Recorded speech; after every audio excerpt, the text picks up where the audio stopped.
முன்னோடிகளில் ஒருவராக இருக்கக்கூடிய என்னுடைய அன்பிற்கும் பெருமதிப்பிற்கும் உரிய அண்ணன் ப. சிதம்பரம் அவர்களே,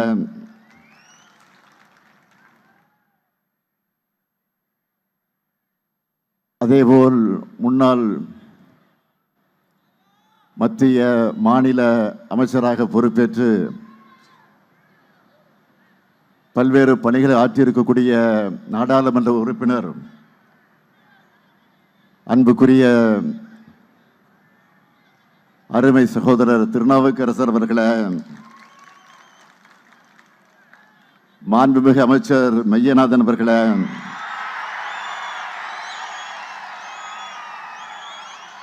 நாடாளுமன்ற உறுப்பினர்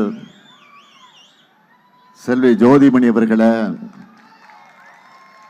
நாடாளுமன்ற உறுப்பினர் நவாஸ்கனி அவர்களே, அருமை சகோதரர் உதயம் சண்முகம் அவர்களே,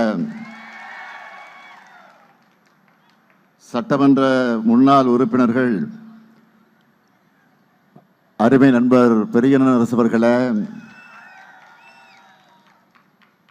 அன்புக்குரிய கவிச்சுடர் கவிதை பித்தன் அவர்களே, பெருமதிப்பிற்குரிய கார்த்தி தொண்டைமானவர்களே, தோழமை கட்சிகளை சார்ந்திருக்கக்கூடிய பல்வேறு பொறுப்புகளில் இருந்து பணியாற்றிக் கொண்டிருக்கக்கூடிய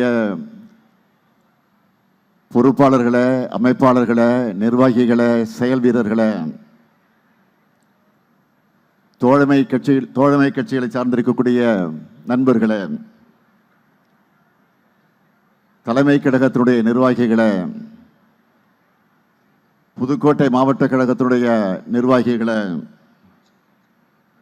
கழகத்தின் பல்வேறு அணிகளை சார்ந்திருக்கக்கூடிய அமைப்பாளர்களே, துணை அமைப்பாளர்களே, பத்திரிகை மற்றும் ஊடகத்துறை சார்ந்திருக்கக்கூடிய நண்பர்களே, வணக்கத்திற்குரிய வாக்காளர் பெருமக்களே, பெரியோர்களே, தாய்மார்களே, என் உயிரோடு கலந்திருக்கக்கூடிய தலைவர் கலைஞர் அவர்களின் உயிரினும் உயிரான அன்பு உடன்பிறப்புகளே, உங்கள் அனைவருக்கும் என்னுடைய அன்பான வணக்கம். புதுக்கோட்டை திராவிட முன்னேற்ற கழகத்தினுடைய கோட்டை.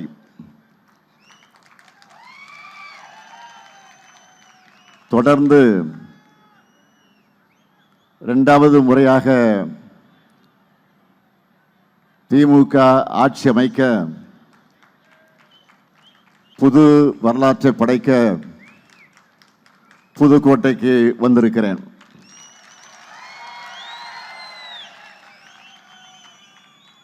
புதுக்கோட்டையோட சிறப்புகள் என்ன?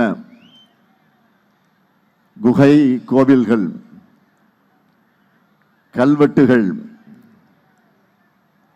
தொல்லியல் சின்னங்கள்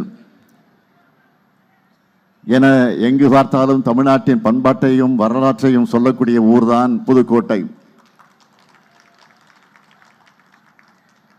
புதுக்கோட்டைக்குன்னு பெரிய வரலாறு இருக்கு. இங்கு 2 இளைஞர்கள் இருந்தாங்க, கீரனூர் முத்து மற்றும் விராலிமலை சண்முகம். இன்றைய இளைஞர்கள் அவங்களுடைய வரலாற்றை தெரிஞ்சுக்கணும். 1965 தாய் தமிழை காப்பதற்காக தங்களுடைய உயிரை தந்த இளைஞர்கள் அவங்க. அப்படிப்பட்ட மொழிப்போர் தியாகிகளை தந்த புதுக்கோட்டைக்கு வந்திருக்கிறேன். தமிழுக்கு மீண்டும் பாஜக அரசால ஆபத்து வந்திருக்கு. அந்த பாஜகவையும் அவங்க தூக்கு சுமக்கிற அடிமை அதிமுகவையும் வேரோடும் வேரடி மண்ணோடும் வீழ்த்த உங்க ஆதரவை கேட்டு வந்திருக்கிறேன். இந்த தேர்தல் என்பது எதற்கான தேர்தல்? நீங்களே சொல்லுங்க.